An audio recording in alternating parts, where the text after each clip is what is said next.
Good evening friends, welcome to my YouTube channel pharma tutor. तो ये मेरा आज फर्स्ट वीडियो है। होप्स हो कि आप सब लोगों को पसंद आएगा। तो आज का हमारा जो डिस्कशन का टॉपिक रहने वाला है वो है drug store and business management, chapter number 1 से इंट्रोडक्शन टू कॉमर्स।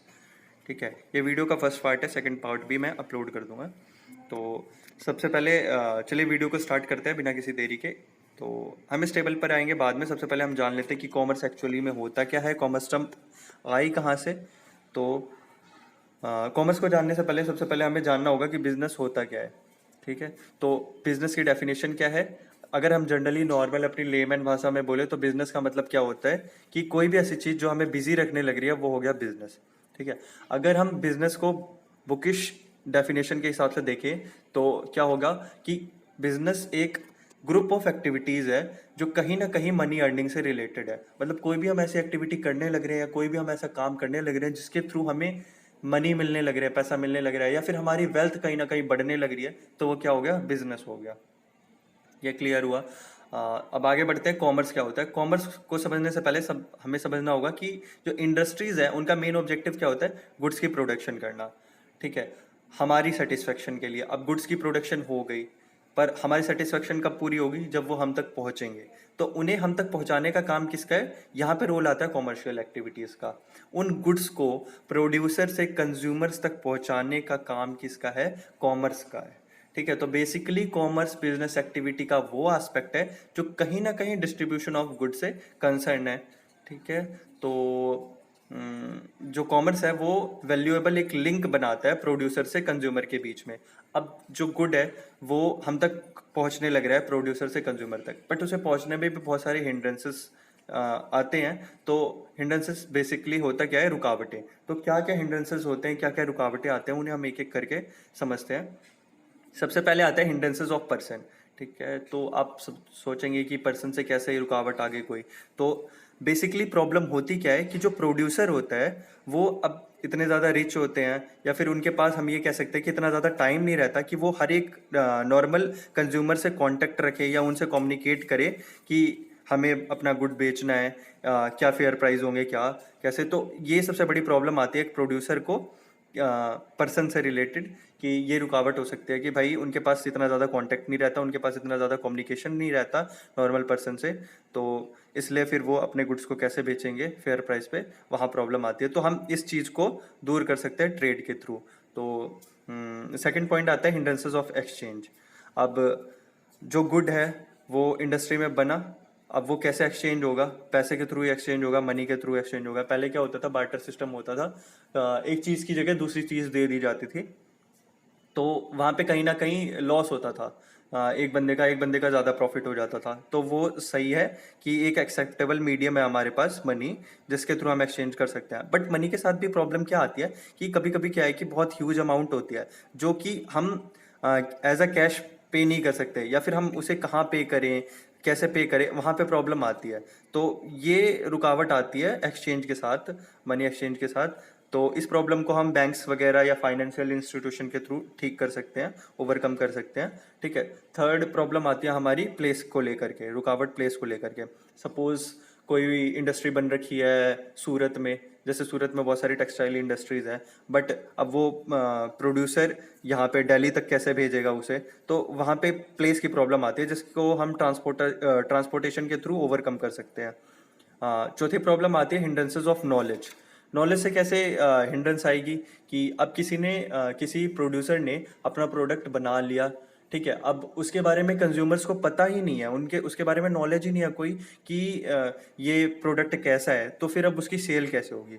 तो एक रुकावट नॉलेज को लेकर के भी आती है जिसको हम एडवर्टाइजमेंट वगैरह से ओवरकम कर सकते हैं। ठीक है, फिर तो पॉइंट आता है हमारा हिंड्रेंसेस ऑफ टाइम। अब टाइम को लेकर के क्या रुकावट आती है, जैसे कि अब जो भी हमने प्रोडक्ट बना लिया, ठीक है, तो अब उस प्रोडक्ट को किसी पर्टिकुलर टाइम में क्या है कि प्रोडक्ट की डिमांड ज़्यादा हो जाएगी। तो फैक्ट्री में क्या है कि अगर एक दिन में 1000 पीस बनते थे और डिमांड होगी कंज्यूमर्स को 1500 पीसेस की, तो वहाँ पे टाइम से रिलेटेड प्रॉब्लम आ जाती है कि हम उस पर्टिकुलर टाइम में कैसे वो उतने प्रोडक्ट पीस उतनी ज़्यादा सेल्स कर सके, ठीक है। तो वहाँ पे जो टाइम की प्रॉब्लम आती है उसे हम वेयर हाउसिंग या स्टोरेज वगैरह से ठीक कर सकते हैं, ओवरकम कर सकते हैं, ठीक है। 6 पॉइंट आता है हमारे hindrances of risk of damage और स्पॉइलेज। अब ट्रांसपोर्टेशन होने लग रहा है, उसके ड्यूरिंग में कोई मिस हैंडलिंग की वजह से कोई चीज़ गिर गई, टूट गई, उसकी वजह से स्पॉइल हो गया हमारा प्रोडक्ट, तो वो भी एक रुकावट है एक तरीके से। तो उसको भी हम अगर प्रॉपर पैकेजिंग वगैरह करें तो उसको भी हम ओवरकम कर सकते हैं, ठीक है। 7th पॉइंट आता है हमारा रिस्क ऑफ लॉस। तो लॉस का कैसे रिस्क होगा कि सपोज अगर कहीं किसी की दुकान में चोरी हो गई, ठीक है, या फिर आग लग गई, या फिर कोई भी नेचुरल कैलेमिटी आ गई जिसकी वजह से उसका लॉस हो रहा है, तो वहाँ पे भी ये एक हिंड्रेंस है बहुत बड़ा, जो कि हाँ हम जब ट्रेड करते हैं, बिजनेस करते हैं तो आता है। तो इसको भी हम इंश्योरेंस वगैरह से या प्रीमियम वगैरह से ठीक कर सकते हैं, इसको भी ओवरकम कर सकते हैं। तो ये कुछ पॉइंट्स थे जो हम जब बिजनेस करते हैं उस ड्यूरिंग में जो हिंड्रेंसेस आते हैं उनको लेकर के आगे बढ़ते हैं। तो जो हमारा कॉमर्स है वो बेसिकली दो टाइप में ग्रुपिंग कर रखी है, इसकी दो टाइप में इसको ग्रुप कर रखा है। जो फर्स्ट है ट्रेड और सेकंड है एक्टिविटीज रिवॉल्विंग अराउंड ट्रेड, जिन्हें हम एड्स टू ट्रेड भी कहते हैं, जिसमें हमारा banking, transport, insurance, warehousing, packaging, advertising, publicity वगैरह ये सब आ जाता है, ठीक है। तो हम स्टार्ट करते हैं ट्रेड से। ट्रेड बेसिकली होता क्या है? ट्रेड को सिंपली अगर हम समझे हम, तो कुछ भी चीज़ बेचना, खरीदना या फिर गुड्स का एक्सचेंज कहीं पे भी होने लग रहा है तो वो ट्रेड है, ठीक है। अब ट्रेड है जो वो कॉमर्शियल एक्टिविटी का न्यूक्लियस है एक तरीके से, जैसे एक सेल के अंदर न्यूक्लियस होता है ना, वो उसके लिए ज़रूरी होता है, वैसे ट्रेड कॉमर्शियल एक्टिविटी में न्यूक्लियस का काम करता है, ज़रूरी होता है। अब जो ट्रेड है उसकी दो ब्रॉड कैटेगरीज में डिवाइड कर रखा है उसको, एक है इंटरनल ट्रेड और एक है इंटरनेशनल ट्रेड। जो हमारे इंटरनल ट्रेड है वो नाम से ही आपको समझ में आ रहा होगा कि अगर कोई भी हमारा जो एक्सचेंज ऑफ गुड है जो फिर या फिर कोई भी ट्रेड है जो हमारा with in the boundary of country होने लग रहा है, तो उसे हम कहेंगे इंटरनल ट्रेड या फिर होम ट्रेड, ठीक है। तो जो ये इंटरनल ट्रेड होता है या होम ट्रेड होता है वो तीन टाइप से हो सकता है, या तो लोकल ट्रेड होगा, या स्टेट ट्रेड होगा, या इंटर स्टेट ट्रेड होगा। लोकल ट्रेड में क्या है कि किसी भी पर्टिकुलर प्लेस में ट्रेडिंग होने लग रही है तो वो हो गया लोकल ट्रेड। जैसे कि किसी भी एक छोटी सी सिटी में ही ट्रेडिंग होने लग रही है तो वो हो गया हमारा लोकल ट्रेड, ठीक है। स्टेट ट्रेड क्या होगा? अगर किसी भी पर्टिकुलर स्टेट में जैसे हरियाणा में, दिल्ली में कोई भी ट्रेडिंग होने लग रही है, गुड्स का एक्सचेंज होने लग रहा है, तो वो हो गया हमारा स्टेट ट्रेड, ठीक है। इंटर स्टेट ट्रेड क्या होगा कि जम्मू कश्मीर से दिल्ली में होने लग रही है ट्रेडिंग, या फिर दिल्ली से हैदराबाद में होने लग रही है ट्रेडिंग, तो वो हो गया हमारा इंटर स्टेट ट्रेड, जहाँ पे स्टेट्स के बीच में गुड्स का एक्सचेंज होता है, उनके बीच में बाइंग सेलिंग होती है, तो वो हो गया हमारा इंटर स्टेट ट्रेड, ठीक है।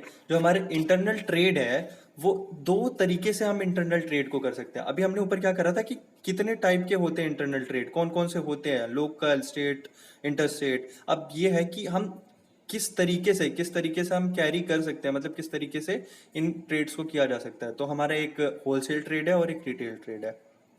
तो जो बेसिकली होलसेल ट्रेड है होता क्या है, इसमें हम लार्ज क्वांटिटी में जो भी है बल्क में चीज़ों को, गुड्स को खरीदते हैं और फिर उसे रिटेलर्स के पास भेज देते हैं, ठीक है। तो जो ये होलसेलर है वो प्रोड्यूसर से रिटेलर्स के बीच में एक लिंक बनाता है। तो ये होता है, इसमें क्या, इसमें कौन कौन आते हैं, इसमें स्टॉकिस्ट, सुपर डिस्ट्रीब्यूटर्स, होलसेलर्स, सब स्टॉकिस्ट वगैरह ये सब आते हैं। तो ये हो गया हमारा होलसेल ट्रेड। सेकंड आता है हमारा रिटेल ट्रेड। रिटेल ट्रेड में क्या है कि जो रिटेलर्स हैं वो कंज्यूमर्स को छोटी छोटी स्मॉल क्वांटिटीज में उनकी नीड्स के हिसाब से चीज़ों की सप्लाई करने लग रहे हैं, तो वो हो गया हमारा रिटेल ट्रेड, ठीक है। तो ये होलसेलर्स और एक्चुअल कंज्यूमर्स जो होते हैं उनके बीच में लिंक बनाता है, तो ये हो गया हमारा रिटेल ट्रेड, ठीक है। आगे आता है हमारा इंटरनेशनल ट्रेड, जिसे हम फॉरेन ट्रेड भी बोलते हैं। अब ये फॉरेन से ही समझ में आने लग रहा होगा नाम से कि एक्चुअल में है क्या। अगर कोई भी एक्सचेंज ऑफ गुड होने लग रहा है वो डिफरेंट कंट्रीज के बीच में होने लग रहा है, तो वो क्या हो गया हमारा इंटरनेशनल ट्रेड हो गया। अब जो हमारा इंटरनेशनल ट्रेड है ये भी तीन टाइप के होते हैं, एक हमारा हो गया इम्पोर्ट ट्रेड, एक हो गया एक्सपोर्ट ट्रेड और एक हो गया इंटरपोर्ट ट्रेड, ठीक है। इंपोर्ट और एक्सपोर्ट तो आपको पता ही होगा, अगर हम किसी भी चीज़ की परचेस कर रहे हैं दूसरी कंट्री से तो हमारा वो हो गया इंपोर्ट ट्रेड, और अगर हम किसी कंट्री को सेल करने लग रहे हैं अपना गुड तो वो हो गया हमारा एक्सपोर्ट ट्रेड। कंफ्यूजन आती है किसी किसी को कि इंटरपोर्ट ट्रेड होता क्या है। इंटरपोर्ट ट्रेड होता क्या है कि बेसिकली अगर हम ट्रेड कर रहे हैं, हमने एक कंट्री से कोई चीज़ खरीदी और दूसरी कंट्री को बेच दी, मतलब एक से हमने परचेस किया गुड और दूसरी कंट्री को हमने सेम गुड बेच दिया, तो वो क्या हो गया, इंटरपोर्ट ट्रेड हो गया, ठीक है। अब जो हमारी ये फॉरेन ट्रेड है उसके कुछ एडवांटेजेस हैं और कुछ डिसएडवांटेजेस हैं। तो एडवांटेजेस क्या है कि फॉरेन एक्सचेंज होता है, डिवीजन ऑफ लेबर होता है। अब फॉरेन एक्सचेंज है क्या, अब इसे समझिएगा ध्यान से कि फॉरेन एक्सचेंज होता क्या है कि अगर कोई भी कंट्री है दूसरी कंट्री के साथ एक्सपोर्ट या इंपोर्ट करने लग रही है, एक्सपोर्ट करने लग रही है, गुड्स का एक्सचेंज होने लग रहा है, तो जो दूसरी कंट्री है वो उसको मतलब कि पैसे नहीं देगी। वहां पे अगर इंडिया ने अमेरिका के साथ करा तो इंडिया को रुपीज नहीं मिलेंगे क्योंकि इंडिया की करेंसी दूसरी है और अमेरिका की करेंसी दूसरी है, तो वहां पे आ जाते हैं फॉरेन एक्सचेंज। तो वो क्या है कि फॉरेन एक्सचेंज कुछ एक्सचेंज में उसे दे देती है, तो इंडिया अब किसी और कंट्री के साथ उस फॉरेन एक्सचेंज को लगा करके कुछ और परचेस कर सकती है। ठीक है। दूसरा पॉइंट है हमारा डिवीजन ऑफ लेबर। ये भी समझने लायक बात यह है कि डिवीजन ऑफ लेबर होता कैसे है। क्या अब हम किसी भी कंट्री में इंपोर्ट एक्सपोर्ट करने लग रहे हैं, ठीक है, तो जो जो भी चीज़ हम एक्सपोर्ट करेंगे वो कुछ स्पेशल प्रोडक्ट्स होंगे, तो उन स्पेशल प्रोडक्ट्स को बनाने के लिए कुछ स्पेशल स्पेशल वर्कर्स की ज़रूरत होगी। तो वहाँ पे डिवीज़न ऑफ लेबर आएगा। जैसे कि जो मैनेजर है, फिर मतलब डिवीजन ऑफ लेबर कैसे करेंगे हम, जैसे कि मैनेजर हो गया, मैनेजर से नीचे वर्कर्स वगैरह हो गए, चपरासी वगैरह हो गए, उससे भी नीचे लेबर्स वगैरह आ गए। तो ये सब हो गई डिवीजन ऑफ लेबर। अब ये फ़ायदा कैसे देगी, क्या आप किसी भी कंट्री में अगर डिवीजन ऑफ लेबर होने लग रही है तो क्या है कि एम्प्लॉयमेंट बढ़ेगी, ठीक है, और जिसको जिसका जैसा काम है उसके हिसाब से उसको पेमेंट मिलेगी। तो यहाँ पे ये इसका एडवांटेज हो जाता है। कंज्यूमर्स को बेनिफिट होगा। कंज्यूमर को कैसे बेनिफिट होगा कि उसे अलग अलग वैरायटी की चीज़ें मिलेंगी, अलग अलग वैरायटी की चीज़ें वो यूज़ कर सकता है, यहाँ पे फ़ायदा होगा। तो फिर थर्ड पॉइंट इसी से रिलेटेड है, availability of all types of good. Her type के गुड हर कंट्री में अवेलेबल होंगे, ठीक है। अब सऊदी अरेबिया में पेट्रोल ज़्यादा है, पानी की कमी है, तो ये थोड़ी ना कि उन्हें पानी नहीं मिलने लग रहा, या फिर इंडिया में पेट्रोल की कमी है तो ये थोड़ी ना कि वो उन्हें पेट्रोल नहीं मिलने लग रहा। तो availability of all type of good हो जाएगी यहाँ पे, ठीक है। फोर्थ पॉइंट है हमारा increase in government income. Government की इनकम जो है वो बढ़ेगी। इंटरनेशनल कोऑपरेशन क्या है कि हमारे जो इंटरनेशनल रिश्ते हैं वो मजबूत होंगे, ठीक है। कल्चरल डेवलपमेंट, इसकी वजह से जो हमारे यहाँ कल्चर में डेवलपमेंट होगी। अगर हम किसी इंटरनेशनल ट्रेडिंग करने लग रहे हैं तो इसमें क्या है कि दो कंट्रीज के आपस में रिश्ते भी अच्छे होते हैं और उनकी कल्चरल डेवलपमेंट भी होती है, कल्चरल क्वालिटीज भी उनकी बढ़ती है। जो लास्ट पॉइंट है हमारा, हेल्प इन नेचुरल कैलेमिटीज। अगर कोई नेचुरल कैलेमिटीज आ गई, ठीक है, जैसे कि हम अभी करंटली एग्जांपल लेकर के चलते हैं कोरोना सिचुएशन का। तो कोरोना में क्या है कि अब हम हमने अमेरिका को और बहुत सारे देशों को क्लोरोक्विनीन की सप्लाई करी, हाइड्रोक्लोरोक्विनीन की। तो अब ये क्या हो गया, एक हेल्प इन नेचुरल कैलेमिटीज हो गया ना। तो एक ये इसका एडवांटेज हो गया। अब इसके कुछ डिसएडवांटेज क्या है, म्यूचुअल डिपेंडेंस हो जाती है। अब हम दूसरे के ऊपर निर्भर हो जाएंगे बिल्कुल पूरी तरीके से, कि अगर वो उसने हमें ये चीज़ नहीं दी तो हमारा काम ही रुक जाएगा, ठीक है। सेकंड पॉइंट होता है एक्सप्लॉयटेशन। इसकी वजह से एक्सप्लॉयटेशन हो जाती है। अब जिस कंट्री के ऊपर हम डिपेंड हो रहे हैं वो क्या पता हमें रिक्वायरमेंट पड़ने पे वो चीज़ ना दे, ठीक है, तो वहाँ पे एक्सप्लॉयटेशन हो जाती है। फॉरेन कंपटीशन बढ़ जाता है, दो कंट्रीज के बीच में कॉम्पिटिशन्स चालू हो जाते हैं इंटरनेशनल मार्केट को लेकर के, ठीक है। फिर उसके बाद shortage of goods in a country. अब अगर म्यूचुअल डिपेंडेंस है, एक्सप्लॉयटेशन उसने कर दी, तो उसने फिर कहीं किसी कंट्री में शॉर्टेज ऑफ गुड्स भी हो सकती है इसकी वजह से, ठीक है। बैड इफेक्ट्स ऑन इकोनॉमी, इसकी वजह से इकोनॉमी पे गलत इफेक्ट पड़ता है। जैसे कि किसी जो कंट्री कॉम्पीट करके आगे बढ़ने लग रही है उसकी इकोनॉमी तो अच्छी हो जाएगी, जो नीचे है उनको दिक्कत हो जाएगी। फियर ऑफ डंपिंग, हमेशा हमें एक डर बना रहेगा कि कहीं ना कहीं अगर इसने हमें डंप कर दिया या फिर इसने हमें छोड़ दिया तो फिर हमारी तो सारी डेवलपमेंट ही रुक जाएगी, ठीक है। फिर loss of trade in war time, अगर वॉर का टाइम आ गया तो इसकी वजह से भी ये एक बहुत बड़ा डिसएडवांटेज है कि फिर हमें लॉस होगा। जैसे कि अभी इंडिया और चाइना के रिश्ते इतने ज़्यादा ठीक नहीं है, तो चाइना को बॉयकॉट करने की बात करने लग रही है और हमने काफ़ी सारे ऐप्स वगैरह भी बंद कर दिए। तो कहीं ना कहीं जो है कि वो लॉस हो जाता है दूसरी कंट्री का, ठीक है। फिर आगे बढ़ते हैं, aids to trade. Aids to trade, अब होता क्या है कि जो भी हम ट्रेडिंग करने लग रहे हैं, एड से आप क्या समझते हैं, जैसे फर्स्ट एड होता है, तो मतलब कि जो भी ट्रेड हम करने लग रहे हैं उसमें जो उसको असिस्ट करे चीज़ें, ठीक है। तो वो सारी की सारी एड्स टू ट्रेड हैं इसमें, जैसे बैंकिंग हो गया, इंश्योरेंस हो गया, ट्रांसपोर्ट हो गया, वेयर हाउसिंग हो गया, पैकिंग हो गया, एडवर्टाइजिंग हो गया। इनको एक एक करके समझते हैं डिटेल में।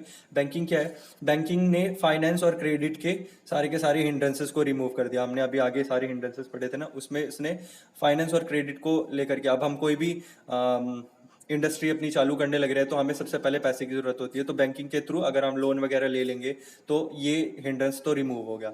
ये लोन वगैरह की प्रोवाइड करता है, और अगर हमें रॉ मटेरियल की परचेस करनी है तो एडवांस वगैरह प्रोवाइड करता है। ये फॉरेन एक्सचेंज में भी हेल्प करता है, अभी जैसे समझाया था। और ओवरड्राफ्ट फैसिलिटीज़ वगैरह भी प्रोवाइड करता है। अगर हमारे पास पैसे नहीं है तो हम ओवरड्राफ्ट वगैरह दे सकते हैं, फिर हम उसको बाद में पे कर सकते हैं। ठीक है। तो दूसरा जो एड्स टू ट्रेड है वो है हमारा ट्रांसपोर्ट का।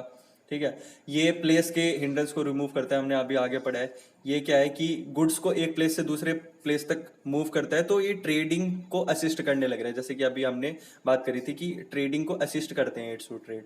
तो ट्रांसपोर्ट सिस्टम की वजह से जो भी जियोग्राफिक बैरियर हैं प्रोड्यूसर और कंज्यूमर के बीच में, वो डिसअपियर हो जाते हैं। जम्मू कश्मीर का सेब है वो कर्नाटक में भी मिलने लग रहा है, केरला में भी मिलने लग रहा है, तो वो इसका एक अच्छा एग्जाम्पल है। इंश्योरेंस इंश्योरेंस जो हिंड्रेंस ऑफ रिस्क जो हमने अभी पढ़ा था उसको रिमूव कर देता है। ठीक है। तो कोई भी बिजनेस है उसमें अगर किसी भी बिजनेस में लॉस हो रहा है, फायर की वजह से, थेफ्ट की वजह से, फ्लड एक्सीडेंट्स वगैरह, इन सब चीज़ों की वजह से, तो इंश्योरेंस क्या है, उसे कवर कर देता है। ठीक है। फिर एक हमारा आता है वेयर हाउसिंग।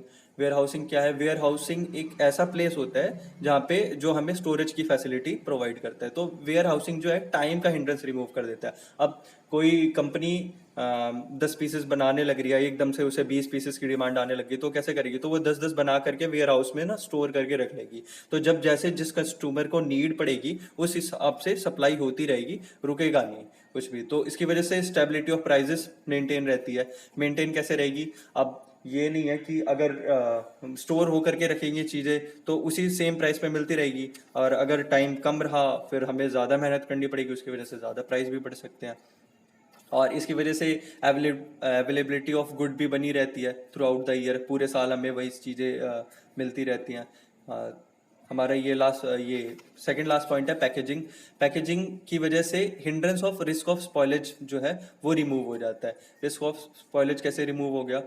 जैसे कि हमने अगर प्रॉपर पैकिंग कर रखी है किसी भी चीज़ की, तो उसकी वजह से वो टूटेगी नहीं, फूटेगी नहीं, तो जो है स्पॉइलेज का रिस्क कम हो जाएगा। इसकी वजह से क्या है कि इसमें और ये किसमें हेल्प करता है? Identification of product. अगर हमने अच्छे ढंग से पैकेजिंग कर रखी है किसी प्रोडक्ट की तो उसकी वजह से आइडेंटिफिकेशन हो जाएगी उसकी। ठीक है। सप्लाई, इसकी वजह से क्या, अगर हमने प्रॉपर पैकिंग कर रखी है तो राइट क्वांटिटी में, राइट क्वालिटी में, राइट वेट में चीज़ें जो है कस्टमर्स को मिलेंगी। ठीक है। लास्ट पॉइंट हमारा एडवर्टाइजिंग एंड पब्लिसिटी। तो ये क्या करता है कि it take cares of hindrance of knowledge. इसकी वजह से नॉलेज ऑफ हिंड्रेंस क्या है, रिमूव हो जाता है। अगर हम एडवर्टाइजमेंट करेंगे तो उससे क्या है कि जो नॉर्मल पीपल हैं उनको भी समझ में आएगा कि भाई ये ब्रांड और ये प्रोडक्ट हमारा मार्केट में आने लग रहा है, तो इसको यूज़ करेंगे तो हमारे लिए अच्छा होगा। तो ये नॉलेज ऑफ हिंड्रेंस को रिमूव कर देता है। इसका मेन ऑब्जेक्टिव क्या होता है कि जो है कंज्यूमर्स को क्रिएट करना, उनकी जो डिमांड ऑफ गुड्स है वो बढ़ा देना। तो ये एडवर्टाइजिंग और पब्लिसिटी का है। तो आज के लिए बस इतना ही था। Thank you all. और अगर आपको वीडियो अच्छा लगा हो तो लाइक करिए, चैनल को सब्सक्राइब करिए ऐसी और हेल्पफुल वीडियोस और इजी नोट्स के लिए।